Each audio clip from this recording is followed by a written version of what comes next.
d'une thématique fort intéressante pour le devenir du tourisme tunisien, qui, rappelons-le, confirme son retour en grâce et prévoit de continuer sur sa lancée pour poursuivre sa croissance dans les années à venir.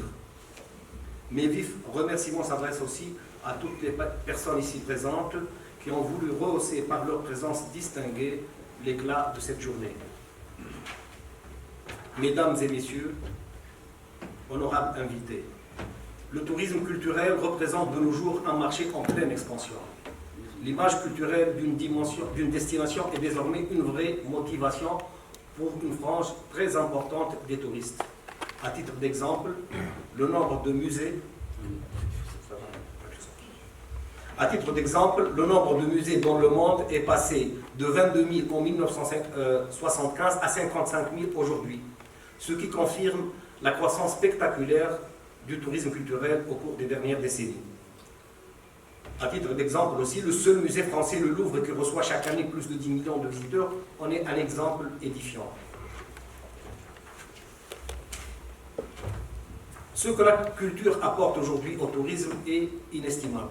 Une offre majeure de sites archéologiques, de monuments, de musées, de parcours historiques avec des activités plus contemporaines. Art, architecture, design, musique, cinéma, etc. Mais aussi un patrimoine immatériel très important. Un savoir-faire ancestral, revisité, des coutumes et des traditions millénaires pour le cas de la Tunisie. Autant de motifs qui renforcent l'attractivité des destinations touristiques. Mesdames et messieurs, honorables invités, nous sommes aujourd'hui profondément conscients de la nécessité de conforter la position de la Tunisie en tant que destination phare en Méditerranée et en Afrique, à travers une meilleure exploitation de tous les atouts de notre pays. Car au-delà du balnéaire qui a fait sa réputation, la Tunisie doit s'ériger en une destination où l'on se cultive sans s'ennuyer. Le balnéaire, le Sahara, la Thalasso comptent désormais parmi les atouts reconnus de la Tunisie. Il nous faudra aller plus loin pour renouveler notre offre, tant pour fidéliser la clientèle actuelle que pour en attirer une nouvelle. Nous croyons au rôle que peut jouer le patrimoine pour fournir aux touristes une meilleure expérience du pays et un séjour plus satisfaisant. D'où notre souci de donner une place prépondérante à la promotion du patrimoine culturel et historique au sein de nos structures et de nos budgets. Je voudrais rappeler que le tourisme culturel n'est pas uniquement synonyme de l'existence de sites archéologiques ou de musées. La véritable promotion de ce créneau suppose aussi des ingrédients, des préalables et particulièrement des convictions et des attitudes. L'on ne peut, à titre d'exemple, avancer sur cette voie quand les horaires d'ouverture et de fermeture des musées sont alignés à ceux de l'administration. Ou encore quand certaines excursions touristiques consacrent beaucoup plus de temps aux magasins de shopping qu'au musée du Bardo, qui abrite l'une des meilleures collections de mosaïques dans le monde. Mesdames et messieurs, je voudrais rappeler pour mémoire qu'il y a 3 années, les ministères du Tourisme et des Affaires culturelles avaient signé une convention de partenariat comportant plusieurs clauses, dont la plus importante, à mon sens, celle qui devrait favoriser l'émergence d'un partenariat public-privé, un partenariat qui devrait permettre aux jeunes compétences porteuses de projets innovants, de valorisation du patrimoine, de s'épanouir et de servir la destination. Les résultats d'une telle démarche sont en deçà de nos attentes, mais c'est une démarche à encourager.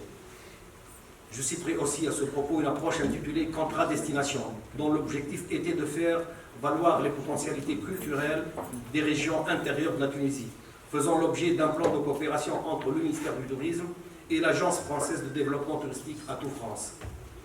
Si j'ai tenu à énumérer ces exemples, c'est pour vous dire que le tourisme culturel qui retient notre attention aujourd'hui a été suffisamment étudié et que le temps de l'action est la seule voie du salut.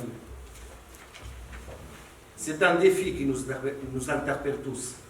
Je proposerai à Monsieur le ministre, à l'occasion, la mise en place d'une stratégie réelle et un plan d'action qui engage l'ensemble des intervenants, notamment le ministère des Affaires culturelles et les organismes responsables du patrimoine, ainsi que le tissu associatif intéressé.